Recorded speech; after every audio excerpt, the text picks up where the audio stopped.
أعوذ بالله من الشيطان الرجيم. بسم الله الرحمن الرحيم. الرحمن علم القرآن خلق الإنسان علمه البيان. الشمس والقمر بحسبان والنجم والشجر يسجدان والسماء رفعها ووضع الميزان ألا تطغوا في الميزان وأقيموا الوزن بالقسط ولا تخسروا الميزان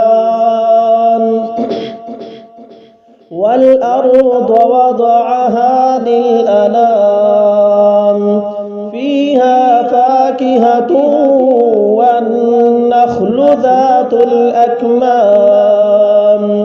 والحب ذو العصف والريحان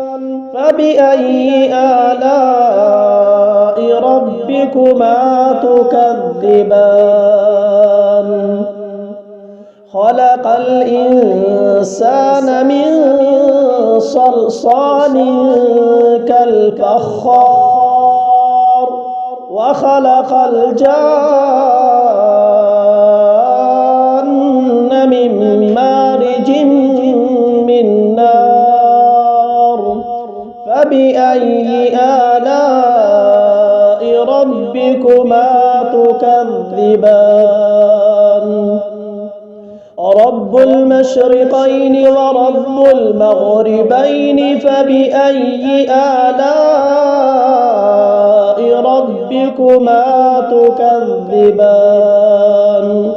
مرج البحرين يلتقيان بينهما برزخ لا يبغيان فبأي آلاء ربكما تكذبان يخرج منهما اللؤلؤ والمرجان فبأي آلاء ربكما تكذبان وله الجوار المنشآت في البحر كالأعلام فبأي آلاء ربكما تكذبان كل من عليها فان ويبقى وجه ربك ذو الجلال والإكرام فبأي آلاء ربكما تكذبان يسأله من في السماوات والأرض كل يوم هو في شأن فبأي آلاء ربكما تكذبان سنفرغ لكم أيها الثقلان فبأي آلاء ربكما تكذبان يا معشر الجن والإنس إن استطعتم أن تنفذوا من أقطار السماوات والأرض فانفذوا لا تنفذون إلا بسلطان فبأي آلاء ربكما تكذبان يرسل عليكما شواظ من نار ونحاس فلا تنتصران فبأي آلاء ربكما تكذبان فإذا انشقت السماء فكانت وردة كالدهان فبأي آلاء ربكما تكذبان فيومئذ لا يسأل عن ذنبه إنس ولا جان فبأي آلاء ربكما تكذبان يعرف المجرمون بسيماهم فيؤخذ بالنواصي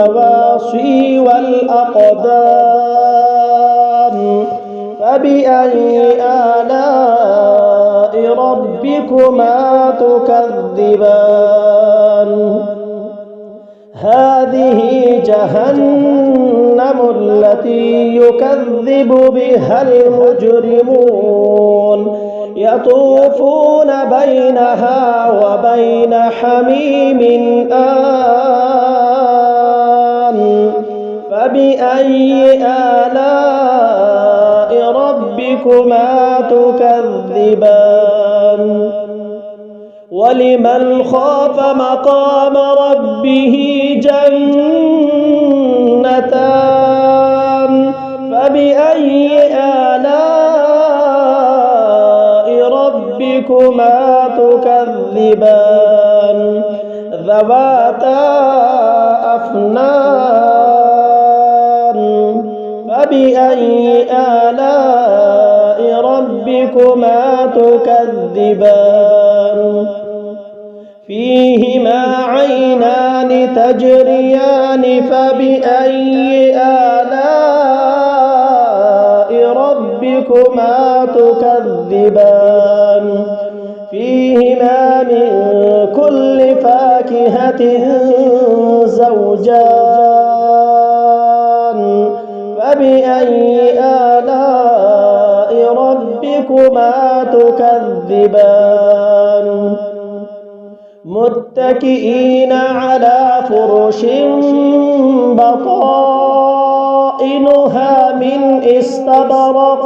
وجنى الجنتين دان فبأي آلاء ربكما تكذبان فيهن قاصرات الطرف لم يطمثهن إنس قبلهم ولا جان فبأي آلاء ربكما تكذبان كأنهن الياقوت والمرجان فبأي آلاء ربكما تكذبان هل جزاء الإحسان إلا الإحسان فبأي آلاء ربكما تكذبان ومن دونهما جنتان فبأي آلاء ربكما تكذبان مدهامتان فبأي آلاء ربكما تكذبان فيهما عينان نضاختان فبأي آلاء ربكما تكذبان فيهما فاكهة ونخل ورمان فبأي آلاء ربكما تكذبان فيهن خيرات حسان فبأي آلاء ربكما تكذبان حور مقصورات في الخيام فبأي آلاء ربكما تكذبان لم يطمثهن إنس قبلهم ولا جان فبأي آلاء ربكما تكذبان متكئين على رفرف خضر وعبقري حسان فبأي آلاء ربكما تكذبان تبارك اسم ربك ذي الجلال والإكرام